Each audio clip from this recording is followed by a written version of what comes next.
In a kingdom carved from moonlight and shadow, Princess Aurelia was known for her unearthly beauty, with hair like spun silver and eyes the color of a twilight sky. But her beauty was a gilded cage. From birth, she was cursed, destined to bring ruin to any who dared to love her. Suitors from distant lands would arrive, their hearts full of hope, only to meet with bizarre and tragic ends. One choked on a rose petal, another was struck by lightning on a cloudless day. The palace grew quiet, haunted by the ghosts of would-be grooms. Then came Prince Valerius from the Sunstone Empire, a man whose bravery was sung by bards across the continent. He was different. His eyes, warm like amber, saw past the curse and into the lonely heart of the princess. He wasn't afraid. He'd heard the whispers, the warnings, the tales of doom.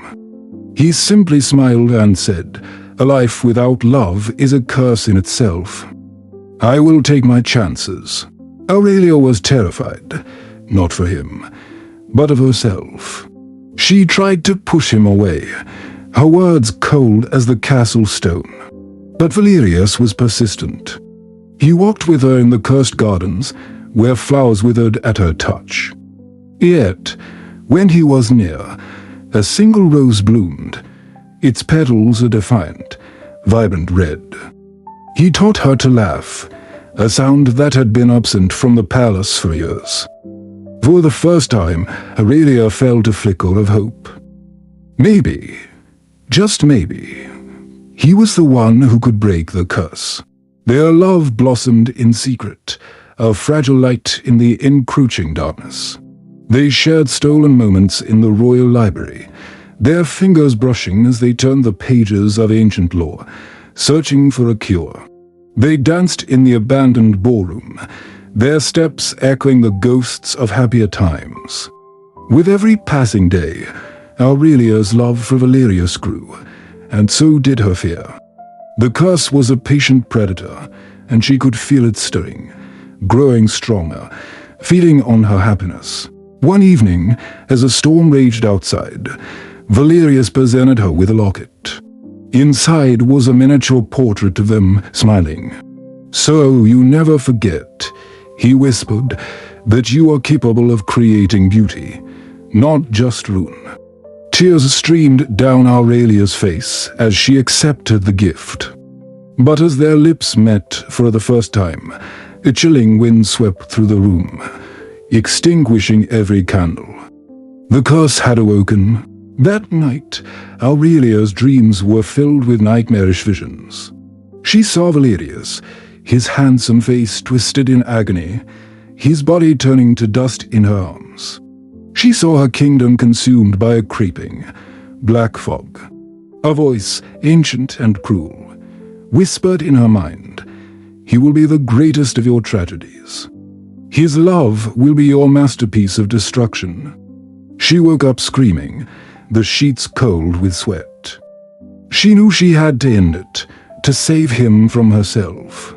She fled the castle, leaving a note for Valerius, begging him to forget her and live. She rode for days, deep into the whispering woods, a place from which no one ever returned. But Valerius was not a man to give up. He followed her, his love a beacon against the encroaching dread. He found her by a dark, stagnant lake, her silver hair matted, her eyes hollow. "I am a monster, Valerius," she cried, her voice cracking. "Leave me. I will only destroy you." "No," he said, his voice firm as he stepped closer. "You are the woman I love. We will face this together." As he reached for her, the curse manifested. The water of the lake began to writhe and bubble. A grotesque creature of shadow and thorns rose from the depths, its form shifting, its many eyes fixed on Valerius.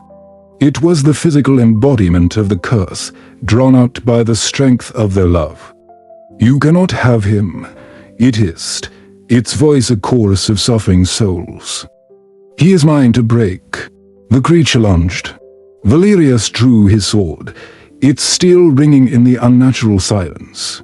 He fought with the courage of a lion, but the shadow beast was relentless, its thorny tendrils lashing out, its touch causing everything it grazed to decay instantly. Aurelia watched in horror as Valerius was thrown back, his arm bleeding from a deep gash. Despair washed over her. The curse was winning, but then she looked at the locket still hanging round her neck. She remembered his words, "You are capable of creating beauty." Love wasn't the trigger for the curse, it was the key.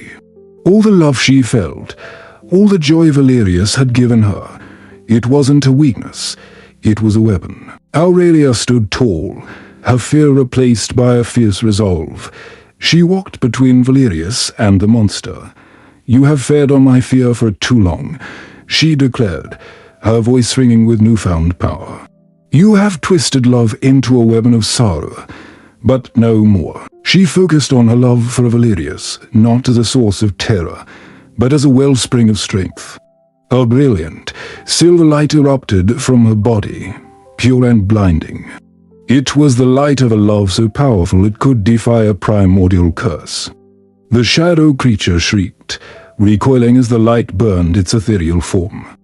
It had thrived in darkness and despair, and this raw and filtered love was poison to it. Aurelia poured all her emotions into the light, every shared laugh, every secret glance, every ounce of hope he had given her. The light intensified, forming a spear in her hand. With a final, determined cry, she hurled it into the heart of the shadow beast.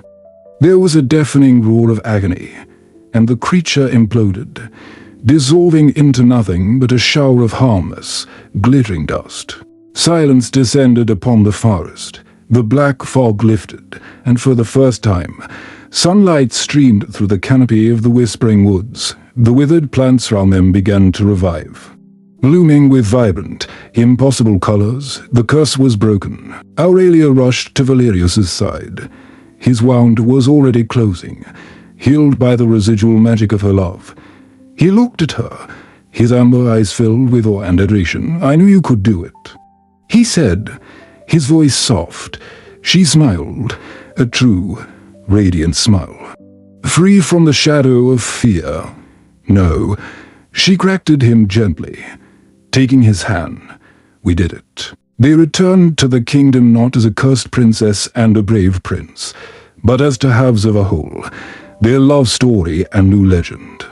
It wasn't a tale of tragedy and ruin, but one of courage, sacrifice, and the incredible power of a love that refused to be conquered by darkness. Their story would be told for generations, a reminder that even the most terrifying curses can be broken by a love that is brave enough to fight. Thank you so much for watching. If you enjoyed this tale of dark romance and fantasy, don't forget to like, subscribe, the Story Center, and hit that notification bell for more stories from the shadows. See you next time.